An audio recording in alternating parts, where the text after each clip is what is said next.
El día de hoy vamos a hacer pues de esta manera la tutoría de el tercer caso. La razón de esto es que fue imposible conseguir salón y pues además la verdad nos atrasó mucho la tutoría de MT. Entonces a la próxima pues tener un poquito, nos toca tener eso en cuenta. Bueno, entonces como ya les dije, vamos a ver los trastornos del movimiento. Este es el índice de lo que vamos a abordar el día de hoy. Primero vamos a empezar con un repaso de fisiología de Parkinson. Todo esto porque vi que había como un poquito de dudas con respecto a vía piramidal y extrapiramidal. Después de eso vamos a abordar clínica de trastornos del movimiento. Vamos a mirar los diagnósticos, los tratamientos. Con respecto a casos clínicos, eso era un Kahoot. Entonces, como pues no estamos en personas, pues eso lo vamos a intentar suplir con el Socrative. Entonces, ¿qué es importante tener en cuenta acá? Cuando nosotros hablamos de fisiología de trastornos del movimiento, tenemos que saber que generar movimiento en el cuerpo es una actividad fisiológica en la cual convergen múltiples mecanismos. Cuando yo digo que convergen múltiples mecanismos, me quiero referir a que no se limita solamente a motoneurona superior, motoneurona inferior, o no se limita solamente a hablar de la acción de los ganglios basales o del cerebelo, sino que esto va a ser un compendio de cosas. Voy a tener primero una acción motora que va a partir de la corteza, pero que a su vez va a tener unos ganglios basales que se van a encargar de que ese movimiento sea el adecuado, y voy a tener el cerebelo que me va a ayudar o me va a aportar a la coordinación. Entonces, cuando vamos a hablar de la primera parte, que es la vía piramidal, es importante distinguir los tractos. En esta ocasión yo les voy a hablar del tracto córtico-espinal y córtico-vulvar. Entonces vamos a empezar con lo siguiente. Entonces, un ejemplo, yo tengo el tracto córtico-espinal. ¿En dónde se va a originar? En la corteza motora. Como ya hemos visto antes, siempre vamos a tener unas áreas que van a ser primarias y otras que van a ser secundarias. En este caso vamos a hablar que la primaria es la cuarta área de Brodmann y la sexta va a ser toda la parte premotora. ¿En qué corteza van a estar localizadas? Entonces acá todos me dirían en la frontal, ¿cierto? Importante saber que de acá, en esta corteza, van a estar el soma, ¿cierto? De la primera neurona, que nosotros también le vamos a llamar la motoneurona superior. Esta motoneurona o esta primera neurona, ¿qué trayecto tiene? Entonces primero voy a ir a la corteza, voy a ir a la corona radiada, voy a pasar por la cápsula interna, especialmente por el brazo posterior, y va a llegar a un punto crítico que se va a llamar la decusación de las pirámides vulvares. Entonces, ¿esto qué quiere decir? Que todas estas fibras no van a ser ipsilaterales, ¿cierto? Sino estas van a cruzar la línea media. Una vez cruzan la línea media, estas van a descender, y cuando yo llego al asta de la médula, entonces vean acá, una flecha, acá se ve ver la flecha. Cuando yo llego a la médula, esta tiene la materia gris, unas astas anteriores, unas astas posteriores. Cuando esta llega a la asta anterior, va a haber una sinapsis, ¿cierto? Y en esta sinapsis lo que va a hacer es que va a entrar a jugar un segundo protagonista, que es la motoneurona inferior. Y entonces cuando entra a jugar la motoneurona inferior, ¿esta hacia dónde va a estar dirigida? Entonces la respuesta a esto es que va a ir hacia el músculo, ¿cierto? Al músculo a ejercer su función. Entonces acá era cuando nosotros los molestábamos un montón de que se tenía que aprender cuál es el síndrome de motoneurona superior e inferior. Una manera fácil de recordar es que en motoneurona superior todo está aumentado. Como es esa neurona que parte de la corteza, ustedes tienen que pensar que hay un aumento del tono, que hay un aumento de los reflejos. Si yo tengo un aumento de los reflejos, si ustedes se acuerdan en la escala que vimos de las cruces, había una última instancia que eran 4 que hablaba de un clonus. Entonces acá, cuando hablamos de motoneurona superior, puedo tener clonus, voy a tener reflejos aumentados, aumento del tono, y además de eso, si tengo reflejos aumentados, también voy a tener un reflejo patológico que sería un Babinski positivo. Sin embargo, pues está el otro lado, ¿no? Si un ejemplo yo tengo una lesión en la corteza o en la médula antes de que se dé la primera sinapsis, pueda posiblemente tener un síndrome de motoneurona superior. Otro ejemplo de esto puede ser una ACV. Que pues en el caso que yo les había subido era para hacer un poquito también esa reflexión. Con respecto a motoneurona inferior, nosotros vamos a dañar esa que nos va a comunicar con ese uso muscular, ¿cierto? Ella va a tener el origen en la médula, llega al músculo, entonces pues nosotros por esta razón vamos a decir que son los efectores. Este va a ser el caso totalmente opuesto. Voy a tener disminución del tono, voy a tener los reflejos disminuidos y por ende yo no voy a tener reflejos patológicos, porque si antes los tengo disminuidos no voy a encontrar este tipo de reflejos. ¿Qué va a pasar? Si yo dejo de enviarle señales a un músculo, si yo dejo de hacerlo trabajar, si yo dejo de hacer eso, ¿ustedes qué esperarían que yo encontrara en ese músculo? Lo que yo esperaría encontrar es un músculo que ha perdido sus fibras, ¿cierto? Un músculo atrofiado. Entonces, ¿cuál es otro signo clínico del síndrome de motoneurona inferior? La atrofia muscular. Recapitulemos. Entonces, ¿qué vamos a hablar en motoneurona inferior? Disminución del tono, reflejos disminuidos, ausencia de reflejos patológicos y atrofia muscular. Entonces, por acá, todo claro. Estas vías son muy sencillas, no tienen por qué enredarse. Después tenemos que hablar del tracto corticovulvar, que lo que va a pasar es que este va a tener su mismo origen en la corteza motora, ¿cierto? Va a pasar por la cápsula interna, esta vez no por el brazo posterior, sino por la rodilla. Y esto se me va a ir a unos sitios muy importantes que van a ser los núcleos de los pares craneales, el núcleo rojo, que es muy importante en el movimiento, y la formación reticular. Todo esto va a ser gracias a una motoneurona superior, porque acuérdense que es la primera que nace de la corteza. Entonces, a nivel piramidal, quería que ustedes tuvieran esto claro. Ustedes en su tutoría de fisiología tuvieron que haber visto, pues acá lo puse en este cuadro para que en una sola diapositiva nos quedaran todos los tractos. El tracto vestíbulo-espinal, el tracto retículo-espinal, el tracto rubro-espinal y el tracto tectoespinal. Ustedes lo tienen que tener igual de claro como está en esta tutoría para su, ¿para qué? Para su PCM, pero pues esta tutoría no es de fisiología, esa ya la tuvieron. Bueno, si tienen igualmente alguna duda de estos tractos, me avisan y se los repaso también.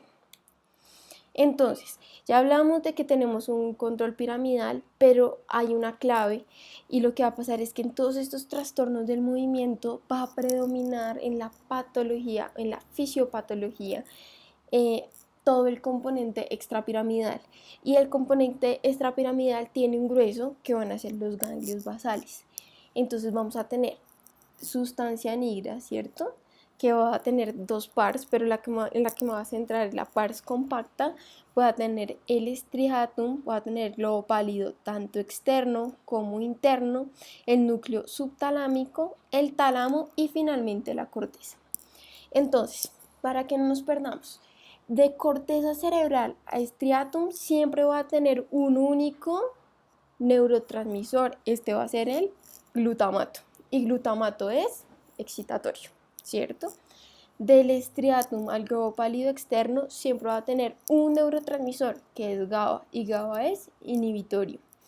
Del globo pálido externo al núcleo subtalámico, ¿cuál es el neurotransmisor por excelencia? GABA. En striatum a globo pálido interno, ¿cuál es el neurotransmisor que me va a hacer la función? GABA. Del núcleo subtalámico al globo pálido interno, ¿cuál es el neurotransmisor que siempre va a estar presente? El glutamato. Y del globo pálido interno a GABA, ¿cuál es el que siempre va a estar presente?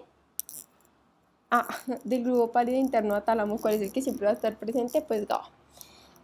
Y del tálamo a la corteza siempre va a haber una señal excitatoria que va a estar dada por el glutamato. Entonces, ¿qué es lo que va a pasar? La mayoría del gráfico, como ustedes van a apreciar, está dado por estos ganglios basales y acá un poco apartado se encuentra la sustancia negra. Sin embargo, yo quiero que ustedes imaginen que la sustancia negra es como el líder o el que va a comandar toda la acción. El que va a comandar si la acción es de una vía directa, ¿cierto? Que lo que nos va a dar es movimiento, o si nos va a dar una vía indirecta que lo que va a hacer es cesar el movimiento. Entonces, vamos a hacer lo siguiente. Si yo tengo, esperen que no sé cómo ponerlo acá. Si yo tengo, ¿cierto? Sustancia negra, libera dopamina. La dopamina puede actuar en dos receptores, receptor D1 y receptor D2. Si actúa en receptor D1, ¿qué vía es la que me va a potenciar? La vía directa. El receptor D1 es excitatorio, el receptor D2 es inhibidor, y una forma fácil de entender el receptor D2 es decir que yo estoy inhibiendo el inhibidor. Entonces, secreta dopamina. Digamos que lo que yo quiero es tener movimiento. Si yo quiero tener movimiento, va a actuar en los receptores D1. Si se dan cuenta, acá hay una convención de colores que yo no sé si ustedes lo ven un poco vino tinto, rosado, no sé.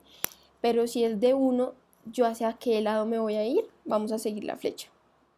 Striatum, va a actuar la dopamina en los receptores D1 del striatum. Este va a secretar GABA. El GABA, ¿dónde va a actuar? En el globo pálido interno.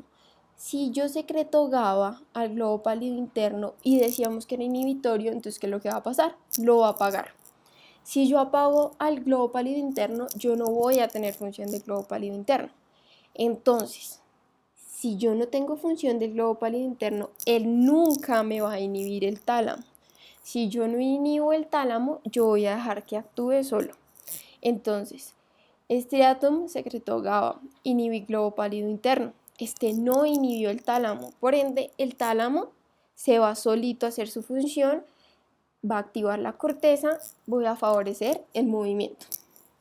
Caso contrario, si un ejemplo, si yo tengo la sustancia negra, secreta dopamina, la dopamina se va a los receptores D2 que son inhibitorios.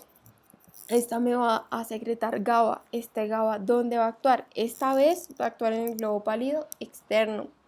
Entonces, ¿qué es lo que va a pasar? Inhibo, porque GABA es inhibitorio, al globo pálido externo. Entonces, ¿qué va a pasar? Este globo pálido externo se va a apagar. No va a hacer su función, o sea que no va a inhibir al núcleo subtalámico, sino que lo va a dejar actuar solito. Si yo dejo al núcleo subtalámico actuar solito, ¿qué es lo que va a pasar? Este va a liberar glutamato, como lo suele hacer normalmente, y este es excitatorio, o sea que me activa el globo pálido interno. Si yo lo activo, yo dejo que él secrete su neurotransmisor, que ¿cuál va a ser? GABA. Y GABA es inhibitorio. Entonces GABA me va a apagar el tálamo. Si el tálamo queda apagado, él no me va a activar la corteza. Entonces, ¿qué estoy favoreciendo con este proceso? Que no haya movimiento. Pero entonces resulta que cuando yo tengo esta acción, ¿cierto? De inhibir, pero a la vez tengo que potenciar el movimiento, yo tengo que asegurarme que antes de que empiece el primer movimiento se hayan inhibido como el resto de acciones. Entonces, para eso nosotros en el cuerpo tenemos una llamada vía hiperdirecta. Entonces, sí podríamos decir, esta actuaría de primera, ¿cierto? Antes de que yo haga el movimiento, yo tengo que inhibir todos esos estímulos que lo que van a hacer es que no me van a permitir que sea adecuado. Entonces, esta vía hiperdirecta, ¿por qué se llama así? Se llama así porque ya se va a saltar el resto de cosas. ¿Qué va a pasar? Tengo la corteza, no va a haber un paso por estriatum, no va a haber un paso por globo pálido externo, ¿cierto? Que acuérdense que corteza siempre me va a dar tanto en vía directa, indirecta e hiperdirecta glutamato, o sea, activación. Siempre voy a potenciar que el striatum actúe. Entonces, en este caso, en la vía hiperdirecta, se saltó el striatum, se saltó el globo pálido externo, sino va a actuar directamente en el subtalámico. ¿Esto qué quiere decir? Que se va a activar, ¿cierto?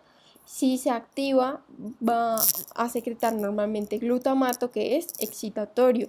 Va a activar el globo pálido interno, que este va a secretar GABA, que es inhibitorio, me apaga el tálamo y por ende nunca llega la respuesta a la corteza, ¿cierto? Entonces voy a tener una vía indirecta mucho más rápido. Entonces, ¿cómo se va a llamar? Hiperdirecta. ¿Listo?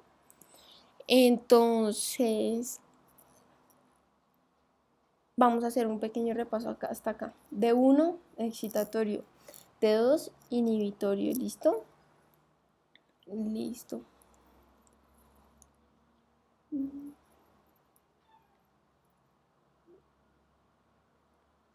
Esto también es una imagen para repasar ahí fisiología, que no es tan importante ahorita que la tengan en cuenta. Si ustedes me preguntan qué es lo más importante del caso de fisiología, aprenderse esto. Acá solamente quiero agregar una cosa, acuérdense que corteza cerebral siempre es glutamato. Entonces era lo que les dije hace un momentico, glutamato me va a potenciar estas acciones. Pero si se dieron cuenta, yo siempre me centro en las actividades que empiezan desde acá, desde la dopamina, si baja hacia este lado, si baja hacia este otro. Quiero que eso tengan suficientemente claro. Entonces, cuando nosotros vamos a hablar de Parkinson, tenemos que saber que es una enfermedad neurodegenerativa, ¿cierto?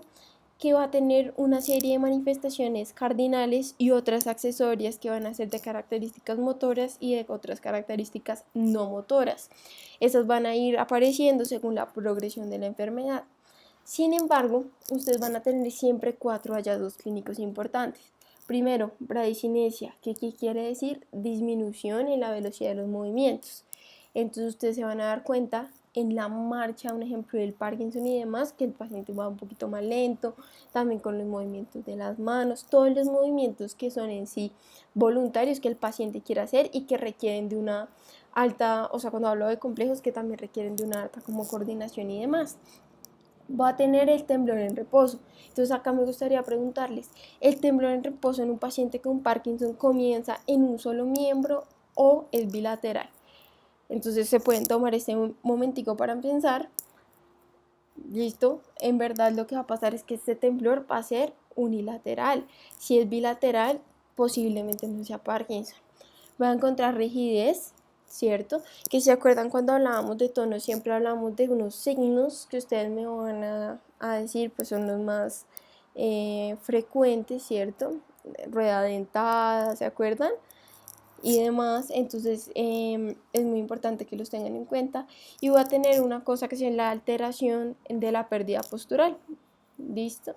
En estas imágenes, entonces acá sí se pueden dar cuenta, dice que voy a mirar cómo un cerebro normal, un cerebro con un Parkinson temprano y otro avanzado, se ve que la recaptación de dopamina es totalmente diferente. ¿Por qué? Porque ¿dónde se produce? En la sustancia negra, ¿cierto? Que ustedes pueden ver acá en esta de patología. Miren que en esta patología se ve que la sustancia negra, que pues también la ven negra como su nombre dice, está totalmente conservada. Sin embargo, en el paciente con Parkinson se ve deteriorada. Esto explica por qué en esta distribución se ve no tan uniforme, ¿no? Ustedes no la van a ver concentrada como debería estar concentrada aquí, miren, sino está totalmente diseminada. Ahora, como habíamos hablado, tenemos estos 4 signos cardinales. Un paciente que también esté padeciendo la enfermedad de Parkinson va a tener otras alteraciones motoras. Importantes que se sepan las siguientes. La micrografía, ¿cierto? Que ustedes lo ponen a escribir y va a escribir muy pequeño. La hipomimia, él va a perder la capacidad de generar gestos faciales. Entonces, un paciente que cuando ustedes le están hablando, cuando está en medio de una emoción, la va a tener totalmente disminuida la expresión facial. Por ende, el parpadeo. Entonces, acá podríamos empezar a hablar también de inervación. Acuérdense que nosotros hablamos de que el control del movimiento, cómo está inervado todos estos nervios. Y hay una cosa que también van a encontrar, que es la disfagia. La disfagia es más bien un signo tardío de la enfermedad, y acá hay un fenómeno que se conoce como un rolling up, que lo que va a pasar es que el paciente intenta digerir el alimento, ¿cierto?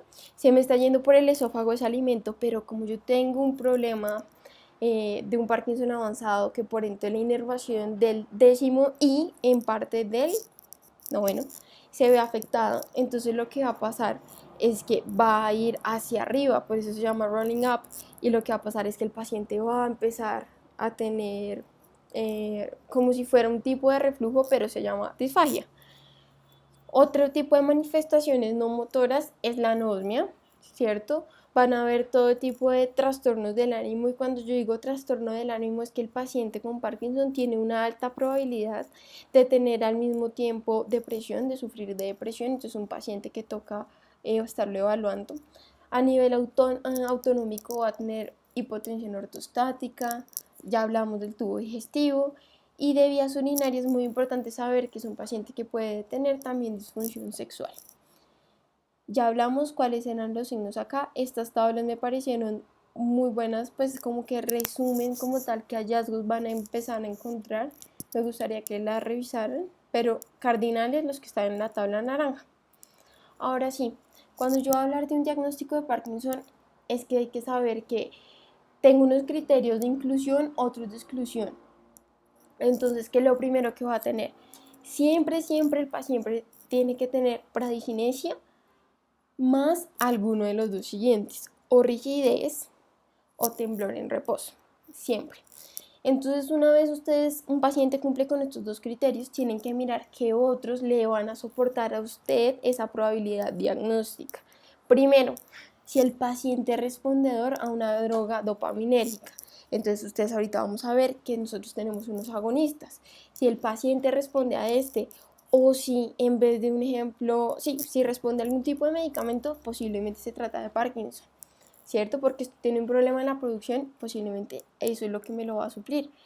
Si va a tener disquinesia producida por el levodopa, si el temblor es en una extremidad, que era lo que ya les había mencionado antes, y lo de la pérdida olfativa, que era lo de la anosmia que habíamos mencionado antes. Todo este tipo de signos y hallazgos me van a ayudar a pensar en el diagnóstico. Entonces, acá siempre les pongo una conclusión, y es: criterios clínicos, parkinsonismo, que no tenga criterios de exclusión, que ahorita los vamos a ver, que tenga dos criterios de soporte, que son los que ya vimos, y que no tenga banderas rojas. Entonces acá les quería comentar que ustedes van a encontrar dos tipos de cosas muy importantes, que son los red flags y los criterios de exclusión. Entonces, ¿qué van a hacer estos? Estos van a hablar de por qué yo tengo que destinar mi diagnóstico a una cosa diferente a Parkinson. Criterios de exclusión: siempre que ustedes piensen de demencias, síndromes cerebelosos, que yo tenga una parálisis que esté confinada al rostro, un ejemplo de tercer, sexto par, ¿cierto? Que un ejemplo yo tenga un deterioro muy rápido en la enfermedad, acá estoy hablando de los criterios de exclusión, ¿cierto? Que no me responda a altas dosis de levodopa, ¿cierto? O que en su debido efecto sea por causa de medicamentos. Entonces yo acá voy a decir, pues no, tiene un criterio de exclusión. Si yo tengo criterios de exclusión, no es Parkinson. Los red flags es una manera mucho más fácil de abordar este tema, y entonces lo que va a hacer es que lo que va a abordar acá son las características intrínsecas de la enfermedad.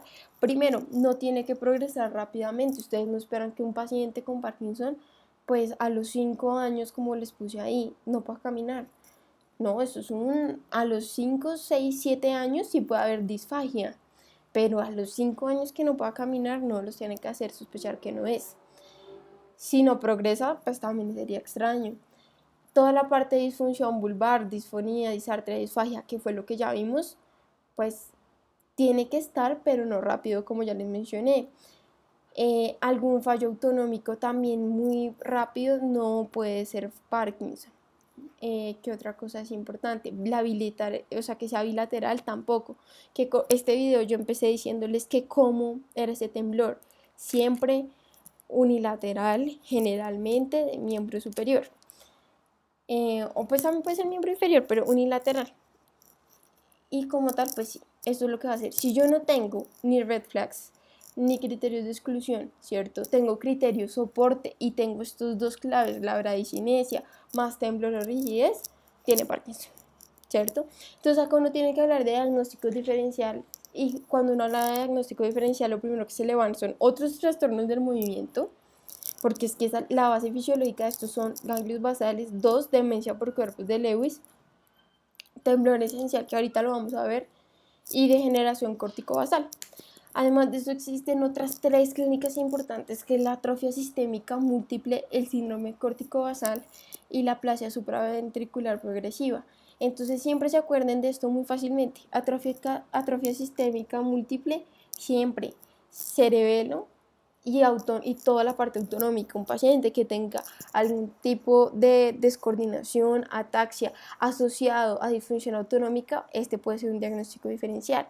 Diferente si es una aplasia supraventricular progresiva, porque acá yo voy a tener es un síndrome de pares craneales. Entonces, ¿qué voy a tener? Sacadas oculares, las sacadas oculares también son por cerebelo, pero a lo que voy a ver es que se vayan todo por la parte visual. Sacadas oculares, ¿cierto? Movimientos oculares que no van a estar bien. Un ejemplo, uno lesto también podría sospechar hasta de un vértigo, ¿cierto? Pero todo lo que tenga que ver ahí con un trastorno de deglución y de habla, posiblemente sea una aplasia, y además que va a ser una aplasia que no va a responder al levodopa. Acuérdense que es como un punto cardinal para así hablar de Parkinson. Y del síndrome córtico basal, pues es todo ese tipo como de contracciones involuntarias, asimétricas, que puede darse por un deterioro de los ganglios basales, pero entonces es importante tener esos 3 diagnósticos diferenciales de ganglios basales en cuenta. Entonces, cuando hablamos de Parkinson, ya dijimos, cumple criterios, no red flags, no criterios de exclusión, tiene síntomas cardinales, ya hice diagnóstico diferencial, que es el cuadro que ustedes ven arriba en este diapositivo. Entonces acá les pregunto, toca preguntarse ahora, ¿es secundario algo? Y otra pregunta, ¿en Parkinson sí son necesarias las pruebas genéticas? Entonces yo espero que ustedes acá me digan, no, las pruebas genéticas no son necesarias en Parkinson. Yo cuando hablo de un Parkinson que necesita pruebas genéticas, cuando es temprano, cuando hay una historia familiar que en verdad me soporte la necesidad, pacientes que debutan con Parkinson antes de, no sé, 40 años, ¿cierto? Raro. Pero también habría que evaluar que no sea un parkinsonismo juvenil, porque ahorita lo vamos a ver, que hay otra patología que sí me lo explica. Entonces, un paciente menor a 40 años con historia familiar, bueno, sí, posiblemente un estudio. ¿Cuál es el gen que se ve asociado a este? LRRK2. Entonces, es muy importante que lo tengan en cuenta. Pero ustedes le van a mandar al paciente un estudio de genética, no. Cuando hablamos de parkinsonismo secundario, entonces pueden haber causas vasculares, medicamentosas. Hay pacientes que con neurolépticos, que me parece que es como lo más usual, y los antipsicóticos, pacientes psiquiátricos, muy posiblemente ustedes vean movimientos extrapiramidales, ¿cierto? Entonces ustedes van a ver que tienen ese temblor en reposo en los miembros superiores, y va a ser posiblemente por eso. Un paciente con trauma craneoencefálico también puede llegar a presentar ese tipo de movimientos. ¿Por qué? Entonces acá me gustaría que alguien me contestara, pero como es una tutoría virtual, les voy a contar, porque posiblemente va a tener una alteración de la vía piramidal. Acuérdense que acá yo voy a tener cosas piramidales y extrapiramidales que me van a dar el movimiento. Entonces también puede tener ahí una lesión estructural de médula y demás también. Y pues desórdenes metabólicos, enfermedad de Wilson lo vamos a ver más adelante. Listo, ya vimos pruebas genéticas, no, tengo que mirar si posiblemente hay unas causas secundarias, y ahora tengo que mirar cuándo necesito un diagnóstico por imagen. Entonces, ¿qué voy a encontrar? Resonancia, DaTscan y PET del primero. Entonces, ¿qué voy a encontrar en un paciente con Parkinson? ¿Qué voy a ver? Pues posiblemente es un paciente de una edad avanzada, entonces voy a mirar cómo se ven acá, atrofia, ¿cierto? Puede haber un aumento de ventrículos laterales, y si ustedes alcanzan ahí a detallar, yo casi pues no veo los ganglios basales, pero pues no es como tan muy sensible, mucho menos no es tan específico. El PET, en cambio, sí, miren, el PET va a mirar cómo tengo toda esta redistribución de los neurotransmisores. Pues es un examen costoso, no se hace de rutina, pero cuando lo va a mandar, si tengo un diagnóstico indeterminado. DaTscan, lo mismo, miren. Listo. Entonces, digamos que el diagnóstico de Parkinson, después de esta conclusión de las imágenes, ¿es clínico o es imageneológico? Respuesta, es clínico. Listo. Entonces, tratamiento. Cuando yo tengo tratamiento, puedo tener un tratamiento farmacológico, no farmacológico. No farmacológico es toda la parte de educación, soporte, ejercicio, nutrición y demás. Y todo esto es para que ustedes se acuerden de que hay ciertos factores de riesgo para demencias, para atrofia cortical, entonces yo puedo también ayudar a contribuir a no tener este tipo de cosas con este tipo de tratamiento no farmacológico. Y la parte de educación es con la familia también y con el paciente para que comprenda su enfermedad, porque es una enfermedad con una alta carga emocional y por eso es el componente de depresión. A nivel quirúrgico, hoy en día existen un montón, pues no tan un montón, unas alternativas. Algunos de estos son los electrodos que ustedes ven acá, que lo que hacen es que van a estimular, entonces al estimular pueda tener una mayor actividad del núcleo subtalámico, por ende, si se acuerdan de esta vía, ¿cierto? Voy a tener activo, inhibo, entonces voy a tener una mayor control del movimiento. A nivel farmacológico, entonces tenemos una gran variedad. Va a tener levodopa, ¿cierto? Que se va a dar con carbidopa. Y todo esto va a ser pues para poder hacer todo el efecto a nivel central, ¿cierto? Va a tener agonistas que lo que van a hacer es que me van a actuar en los receptores. Y voy a tener inhibidores de diferentes enzimas, la MAO-B, que la MAO-B, pues ahorita vamos a ver que hay dos tipos de MAO, una A, una B. La B está a nivel del sistema nervioso central, que es la que me interesa inhibir, ¿cierto? Y voy a tener de la COMT, que también pues es la que se encarga de la degradación, entonces por eso necesito inhibirlas. Anticolinérgicos y amantadina. ¿Listo? Entonces sigamos. ¿Cuál es el medicamento del cual más solemos hablar? Del levodopa, ¿cierto? Entonces acá existe un debate y ustedes van a encontrar muchas guías que lo que van a decir es que listo, el levodopa se recomienda generalmente como línea de manejo, pero entonces la mayoría de guías dicen mayores de 65 años, entonces ustedes también van a decir, pero ¿y por qué no es menores de 65 años? Es por los efectos adversos y también por las fluctuaciones. Entonces, un ejemplo, un paciente menor de 65 años que es completamente funcional, ustedes le mandan levodopa, pero no va a estar todo el día controlado. ¿Ustedes creen que sería la mejor terapia para este paciente? La respuesta es no.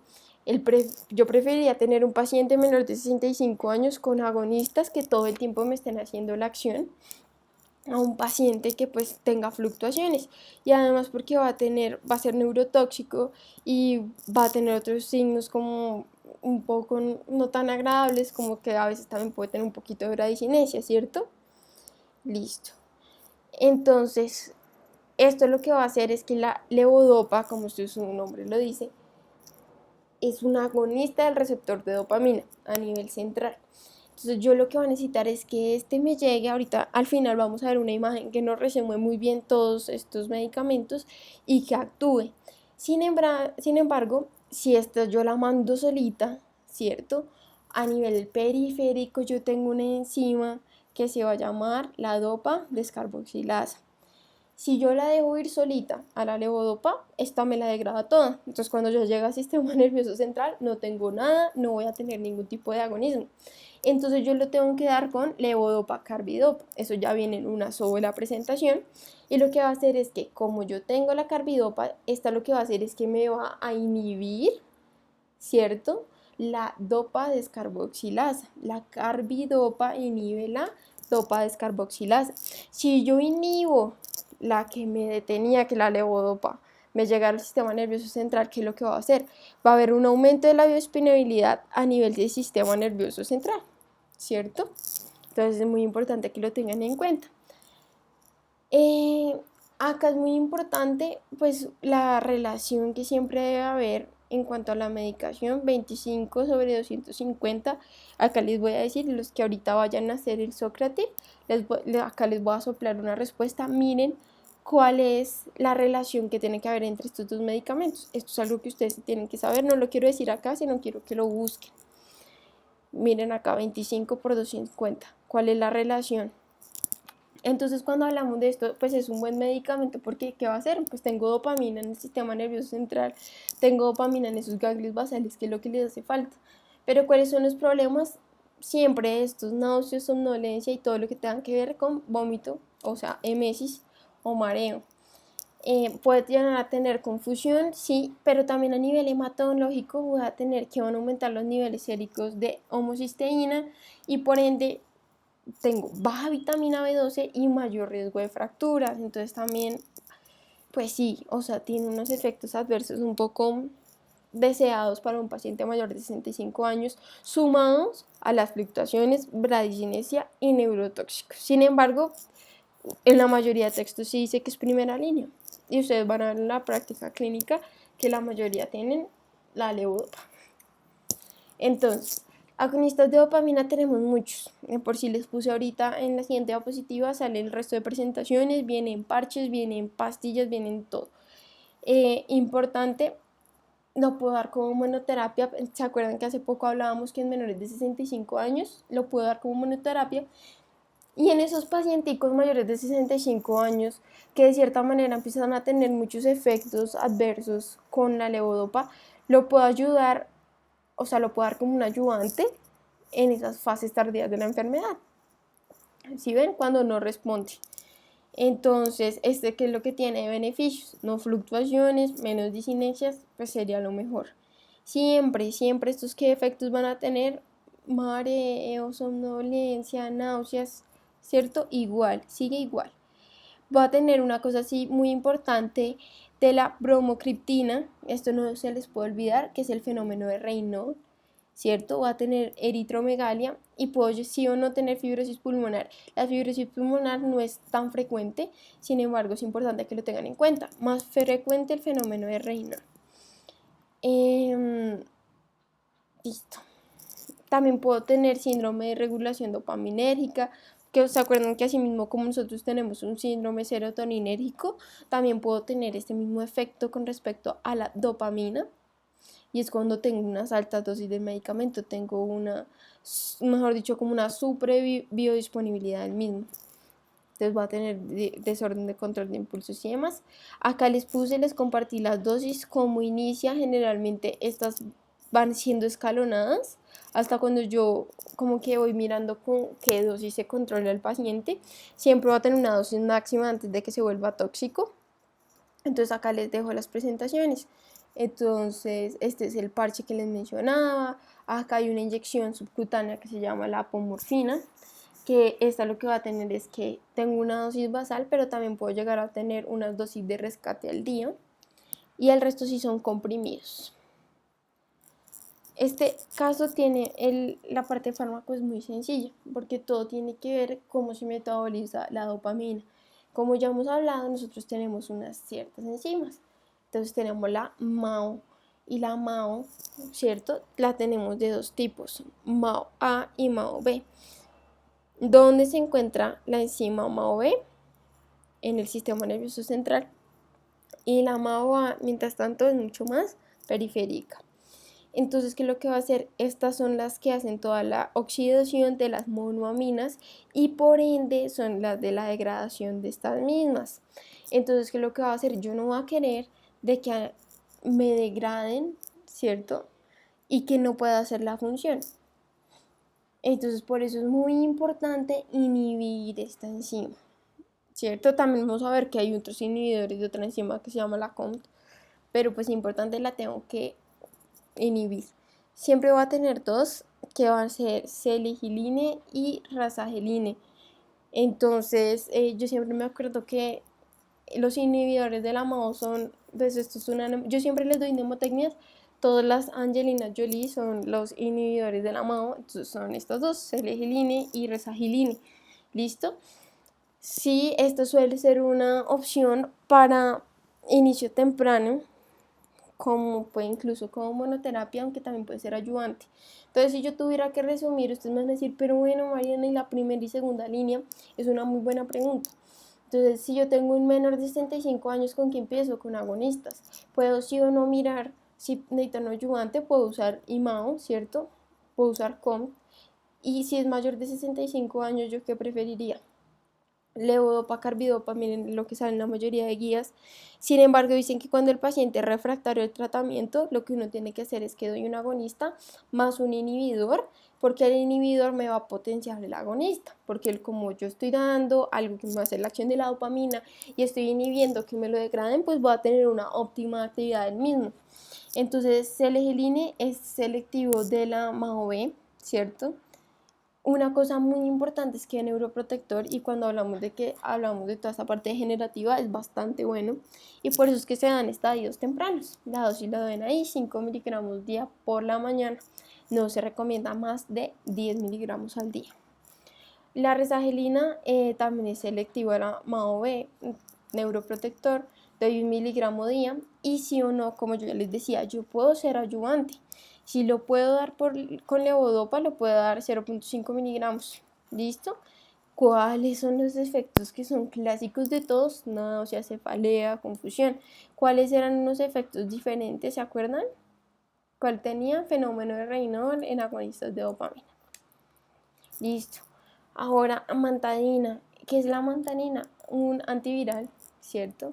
Que pues no es como tal una primera línea, mucho menos segunda línea, pero sí se encontró que tenía una actividad como un antiparkinsoniano, o sea que sí ayuda a disminuir todos estos síntomas.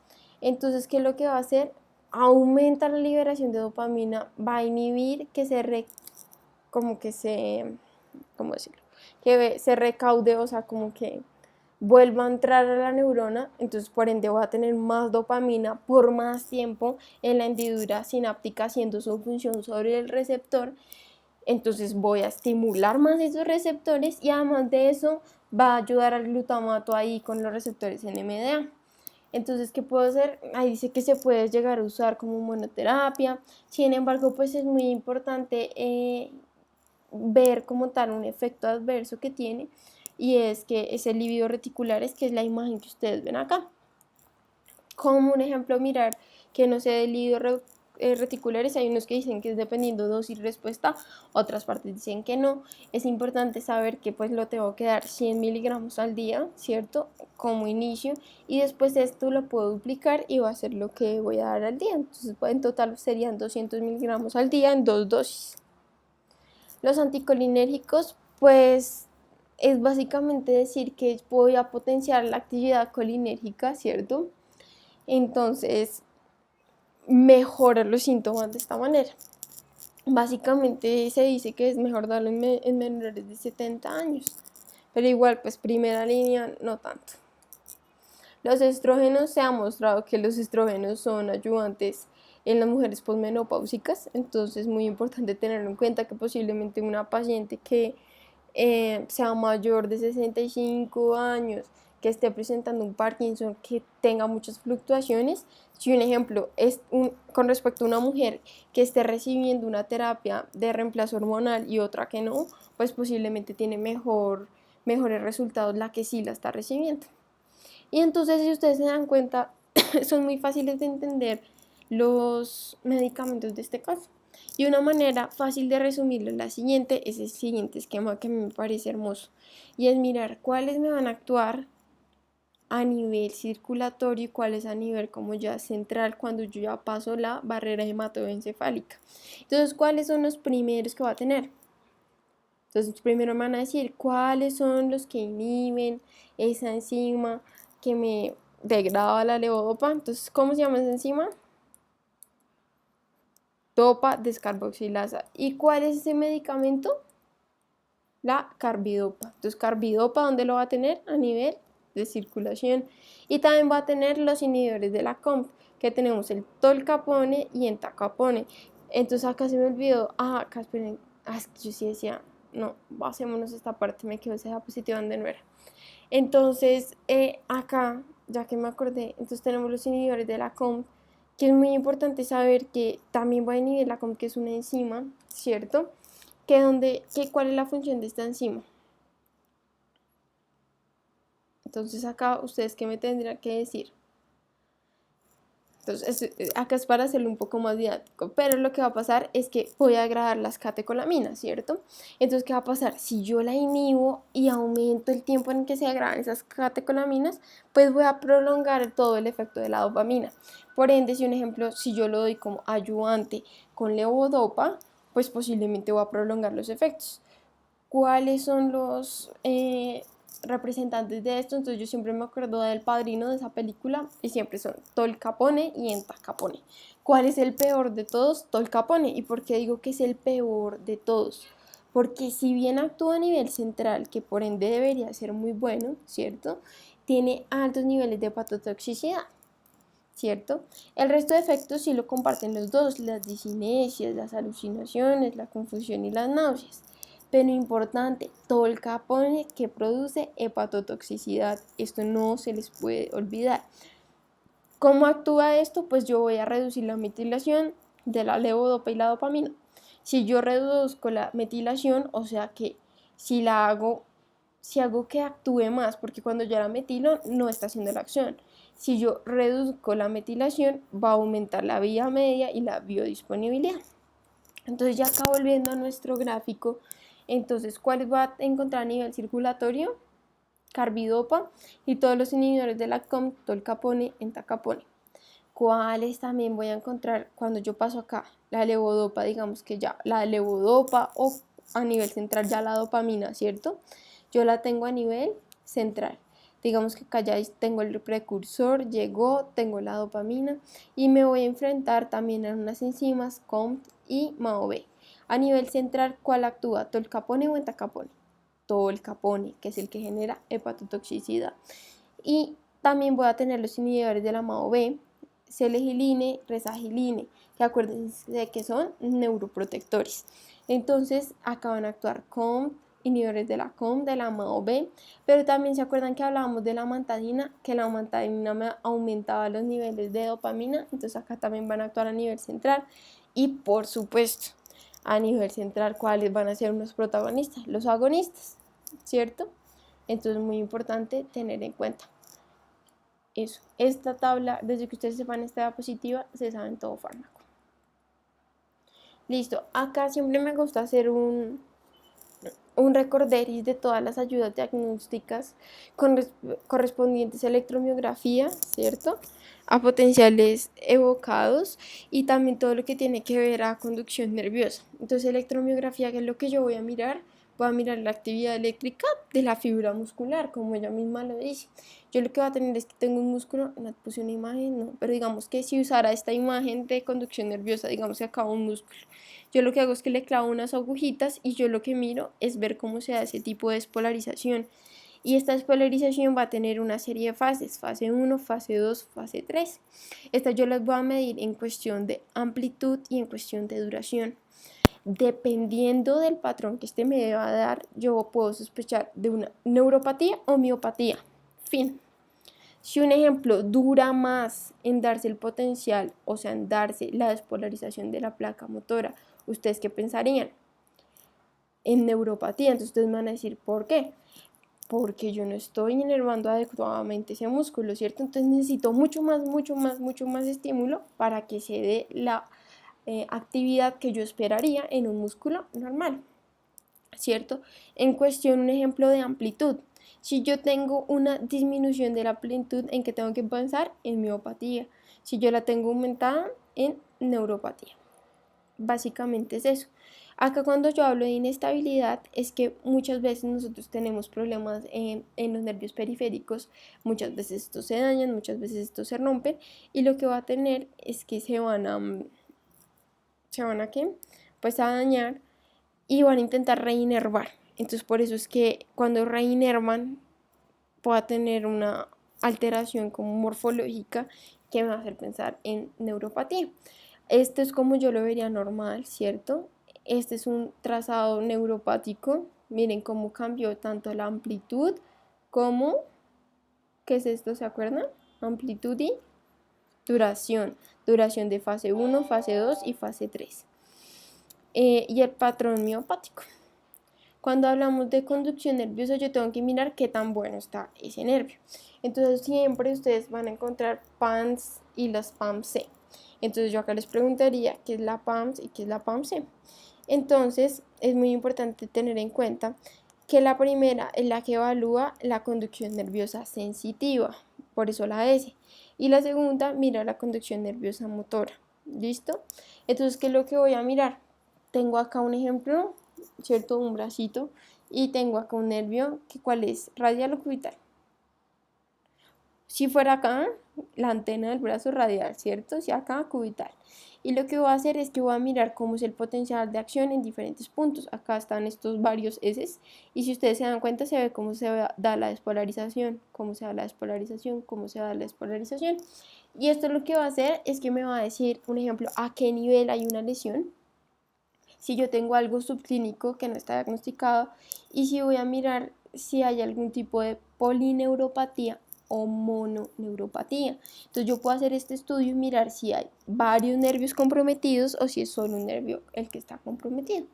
Otras ayudas diagnósticas, ya hemos hablado de PET, TAT scan, que básicamente es mirar cómo se están comportando esos neurotransmisores a nivel central. Y tenemos la parte de ayudas diagnósticas, ¿cierto? Que son la parte de potenciales evocados, que lo que yo voy a mirar es qué tan buena está esa vía aferente. Esa vía aferente puede ser en la parte auditiva, somatosensorial o visual. Entonces, un ejemplo, esto siempre se da en esclerosis múltiple, pues es una ayuda diagnóstica, y también en pacientes con trauma craneoencefálico y demás. Y lo que yo hago es generar estímulos y ver cómo la corteza me está respondiendo a esos estímulos. Visual generalmente se ponen como destellos o cuadros blancos y negros y yo miro cómo se está generando ese potencial en la corteza. A nivel auditivo utilizo unos clics y voy a mirar cómo a nivel cefálico se ven las ondas. ¿Listo?